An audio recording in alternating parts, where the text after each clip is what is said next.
It is now with great pleasure that I would like to introduce to you a man who is familiar with, who you all are familiar with, and the Myrtle Beach Tea Party and our Secretary of the Treasury go back a long way.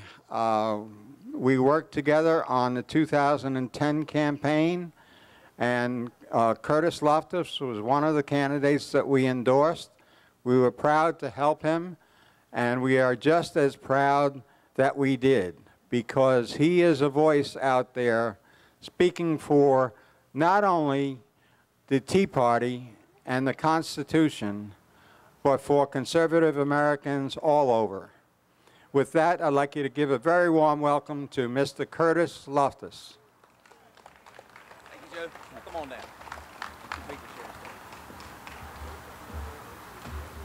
Well, thank you very much for having me. It's great being here. I was able to stop by Florence on the way, and I told them something that never occurred to me. It's a lot easier to give a speech before 1,000 people that you really don't know than it is to come and talk to your friends. You know, when I ran in Horry County in the general primary, people told me you can't beat an incumbent Republican. It's never been beaten. Think about that. It's like a GOP jobs for life. No one had ever beaten an incumbent Republican in a statewide primary. And of course, that just made me madder.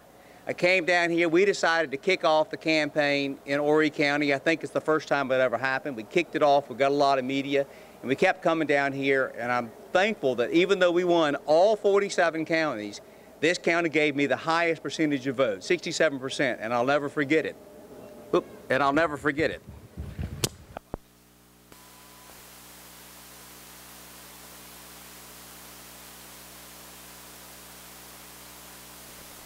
Hello, hello, hello. There we go. I'm sorry about that. We got technical. Well, I've been your treasurer now for about 14 months, and it's been interesting. A lot of things that I knew would be the case were, but there were a lot of things that I didn't understand. I always knew that transparency was going to be important, but little did I know how state government operates. It's like a long hallway with just a few lights, and you get to the end of that hallway, and there's a locked door, and there's a guard. And if you get through there, the room is shuttered. The curtains are drawn. You know, that's state government. By the time the average person finds out what's going on, it's done, it's complete. Sometimes they let us know things, they play with us, they toy with us. So we've spent the last year trying to enforce transparency. You can legislate all you want. The Dodd-Frank bill in Washington is supposed to legislate and regulate our financial industry. I can tell you, because I'm neck deep in all that, it's not going to make a bit of difference except making your business more expensive. What matters is when you put the bad players, when you put the guys who don't do right, when you put them on the front page of the paper, things change. You may have remembered back in the summertime, we started with DOT, the Department of Transportation. We thought they had a $35 million hole in their budget, and I didn't like that, and we started to talk about it.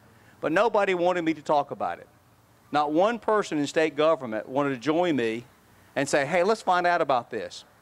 Well, the $35 million budget got larger. It was a hole in the budget got larger. It turned into $55 million, turned into $75 million. It turned into $100 million. Well, I've got a chart on my desk that shows, and this is important, I want you to listen to this, because this is what happens in state government, and the average person knows nothing about this. Since this time last year, in the last 12 months, your Department of Transportation has delayed $455 million of work, almost $500 million. We've spent out of cycle so much money that we're going to lose $28 million of federal funds they call after August funds.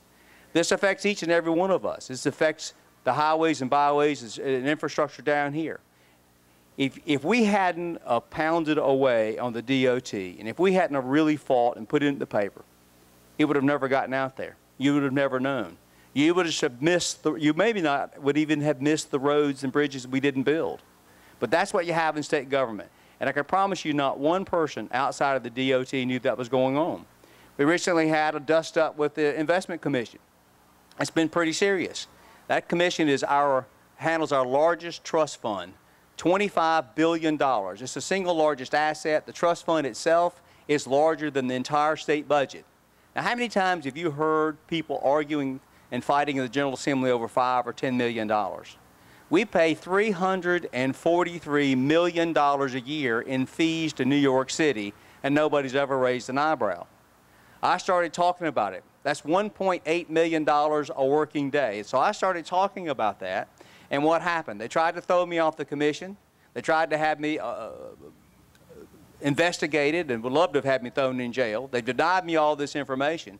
We've beaten them back on all 3 cases. And my travails with them are not going to be over because $25 billion is a lot of money, and people are interested in their fees. Let's go back to think about that one more time. $1.8 million a day of your money goes to Wall Street bankers to pay fees. That's 5 times the national average, and we're going to do something about it. And in fact, if you look at the New York Times next Sunday, not tomorrow, but next Sunday, there's going to be another article similar to the one we had about us in the Wall Street Journal that's talking about how we're trying to enforce transparency and accountability on Wall Street. The pension plans are the largest single investor in Wall Street. Think about that. Not Bill Gates, not Warren Buffett, not the Prince of Saudi Arabia, not people like that. It is the tax dollars and the account holders of pension plans. We have the muscle, and yet we don't use it. So what we're trying to do is we're going to say to those folks, we love Wall Street, we like you making money, we want to make money, but we want contracts that we can read. We want mutual fund statements that the average person gets and can't read. We want to be able to read them. And these are not easy fights. You'll hear a lot of talk about a lot of issues in politics.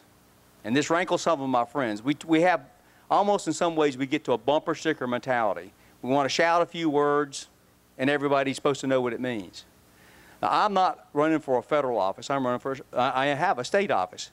But let me just say this. When people go back to those old mantras, what are they not really talking to you about? The important things that we can control, especially here on the state level, are what happens to your money. Now, the General Assembly decides where that money is spent. I write the checks, and before, that was all the treasurer ever did. We're following it out the door, and we're seeing where it's spent, and we're going to save you money. Thank you.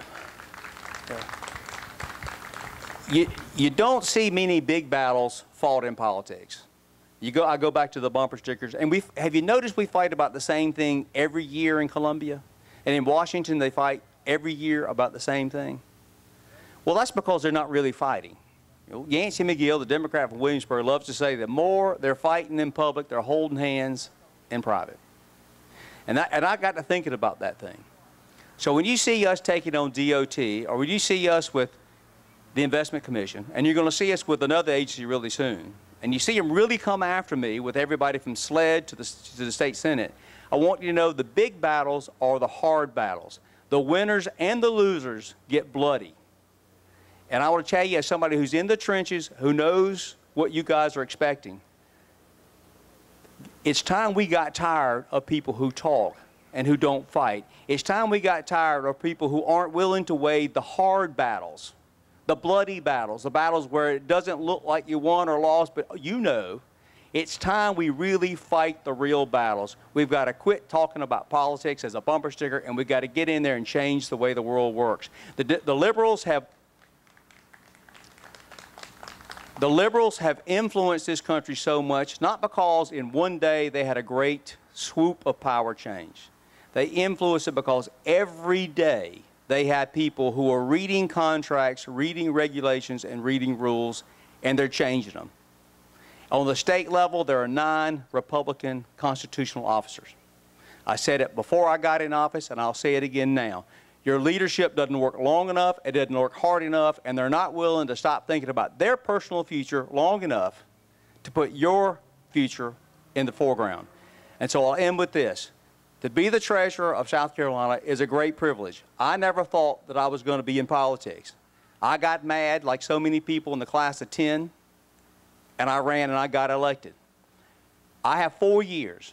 At the end of that 4 years, I get to decide whether I want to run for re-election, or if I want to go for a different office, or if I want to go home. But I can promise you this, for the 4 years I'm here, I'm not concerned about my career, I'm concerned about yours. I'm not concerned about my well-being, I'm concerned about yours, because since back to the beginning of the Civil War, we've had a government that was by the elites, for the elites. Until we stop that, we're not going to have a better South Carolina. And I can promise you, on my level and my job, I'm going to take care of it. Thank you very much.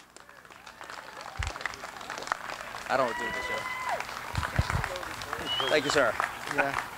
Thank you, sir. Okay. Yeah, good seeing you. Thank you very much, Curtis, and thank you for taking the time to come here for our Tea Party Tax Day rally. Personally, myself, I think Curtis has been doing a great job as far as trying to get transparency in Columbia and also eliminating the waste. And I'm sure you may have gained a group of enemies, unfortunately, in doing that, because a lot of people just don't want to eliminate the waste that we have that's predominant not only in our state government but in federal government.